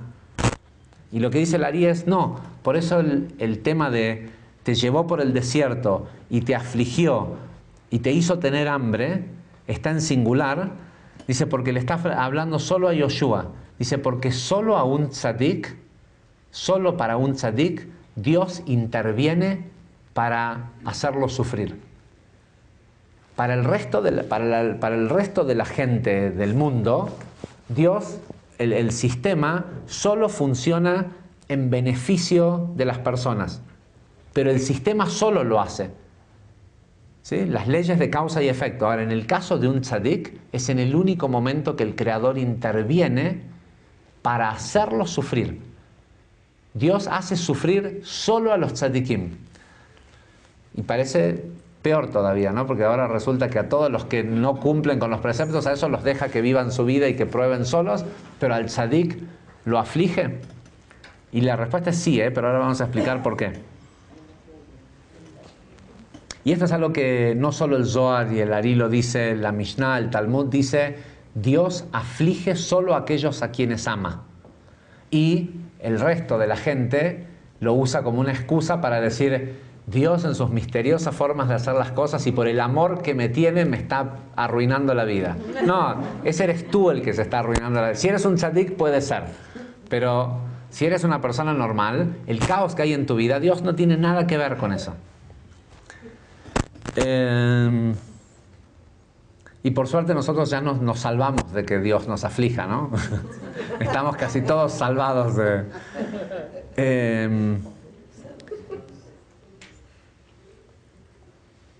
Dice, y de esto debemos entender de que solo a los tzadikim Dios interviene y aflige. Porque lo hace para evitar que... Lo hace cuando ve que el tzadik tiene algún tipo de imperfección. Y lo hace solo para limpiarlo. Porque no quiere que se le acumule ningún tipo de suciedad que pueda venir de algún pecado o de alguna transgresión que él haya hecho inadvertidamente. puesto que a eso se refiere, de la misma forma que un padre castiga a su hijo, lo castiga porque lo quiere, no porque tiene ganas de hacerlo sufrir. ¿Sí? De la misma forma, el Creador aflige o castiga solo a aquellos que ama, es decir, aquellos con los que tiene afinidad, con lo que tiene... De hecho, para la mayoría de la gente no hay forma de que Dios pueda hacerles algo, porque no tienen afinidad con Dios. Ni lo conocen, ni están cerca, ni nada, pero a medida que una persona se va haciendo un tzadik, es cada vez más parecido y más cercano a Dios, con lo cual Dios puede interceder en su vida. Dice, incluso, ya con esto terminamos, incluso, ¿necesitan cambiar de memoria o algo? No, ¿no? Sí, avísenme. Sí. Se abrió una destrucción total. ¿Estamos? Dice, incluso cuando el maná era un alimento espiritual y era la forma más importante que alguna vez el mundo vio de ¿cómo se dice? Nourishment.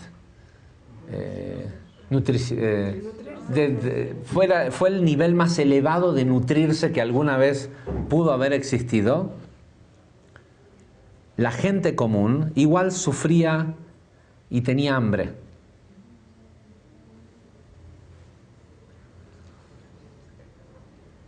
Sí, porque sabemos que la gente se quejó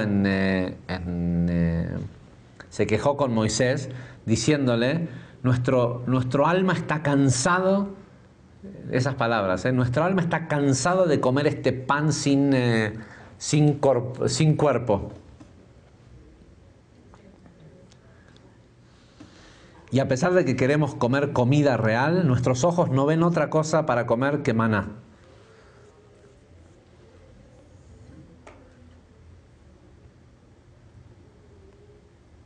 Dice, y lo que vemos aquí es que las Escrituras otra vez repiten esta queja y justifican el reclamo.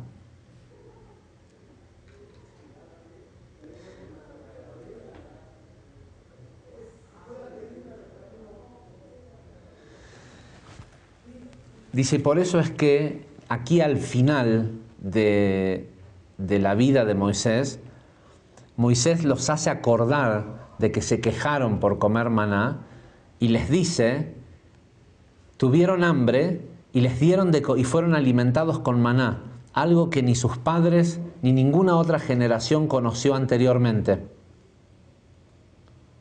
Y es sabido que es preferible para los seres humanos una comida corpórea y real como a la que están acostumbrados.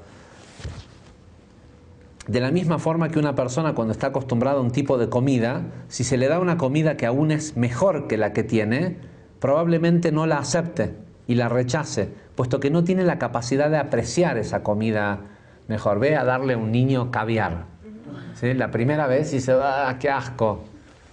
Y a todos nos pasa que había cosas que cuando éramos niños nos parecían horribles y hoy nos gustan. Dice, porque se requiere de una capacidad de apreciación para aceptar algo que es de un nivel mayor a lo que uno está acostumbrado.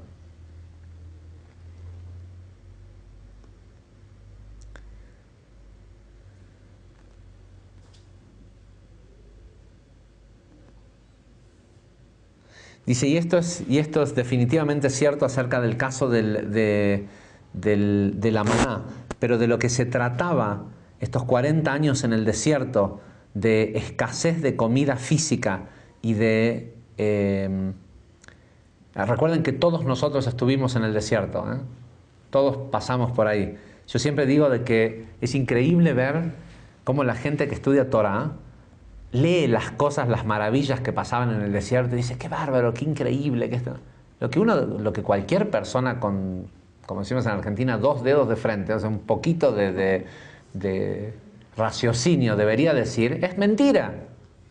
¿Cómo puede ser que estuvieron 40 años en el desierto, sin comida, sin agua, una nube que los perseguía en el desierto del Negev, una nube. ¿Alguien vio alguna vez una nube no llueve nunca, ¿sí? 40 años seguidos, todo el tiempo una nube y todas las noches un pilar de fuego. Nosotros que estudiamos Torah leemos esto y decimos, wow, qué grandioso.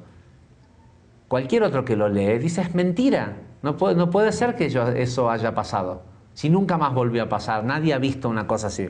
Y la razón por la cual nosotros decimos, uy, qué grandioso, es porque sabemos que es cierto. Y la única razón por la cual sabemos que es cierto es porque estuvimos ahí. Y lo que dice Lari, dice, la única razón por la cual no había comida, porque si podía haber una nube que los siga durante 40 años y un pilar de fuego, no podía haber comida, ¿sí? Tira de asado y con chimichurri, podía haber lo que sea. Sí, podía haber lo que, si ya podía haber un fuego que los acompañaba y todo esto, más aún, ni siquiera te lo pido cocido, uso la columna de fuego para, me pongo un changarro de tacos ahí al lado de la columna de fuego y tipo, ¿cómo se llama? Con los al pastor, pues lo pongo ahí tengo la columna de fuego. ¿Para qué necesito el maná? Podría tranquilamente haber sido así, dice, pero la única razón para la cual eso sucedió fue para que nosotros hoy tengamos la memoria de saber que no solo de pan vive el hombre. ¿Sí? De que el verdadero sustento viene de algo espiritual y no del dinero, del trabajo, de esto, del otro. Viene solo del mérito y la conexión que la persona tiene con la creación. En términos religiosos se diría con el Creador, ¿sí? De la conexión que la persona tiene con Dios, pero en realidad es de la conexión que la persona tiene con la creación la que existe y con la creación, con la capacidad de crear. Así que Besat Hashem, desde este lugar desde este concepto de Ekev, tiene que ver con que empecemos a ver lo físico como solo el talón, como lo menos importante. ¿Sí? No digo de que si vas caminando y se te pega un chicle en el zapato no moleste, pero tampoco pienses de que el zapato es todo. ¿Sí? Es solo, ¿sí? Es como, no sé, como que te compraste un Maybach y resulta que en la llanta se rayó un poquito. Y hay gente que, ojo, hay gente que se desespera y si gastó $300.000 en un auto, ¿cómo va a tener eso? Y solo puede ver eso. Solo puede ver el rayoncito en la llanta y no ve y se olvida que tiene un Maybach. ¿Sí? Nosotros tenemos este alma que es increíblemente grandiosa y nos olvidamos, nos preocupamos por pequeñas cosas. Se dice pequeñas cosas, no se dice... ¿Sí? Así que Besat Hashem, que la energía de esta parashá nos dé hambre de comer otras cosas.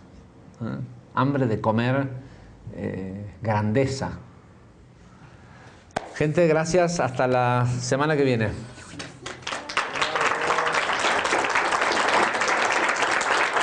Y a los habitantes de la Ciudad de México, CDMX, como siempre un placer estar acá y muchísimas gracias por el recibimiento, de verdad.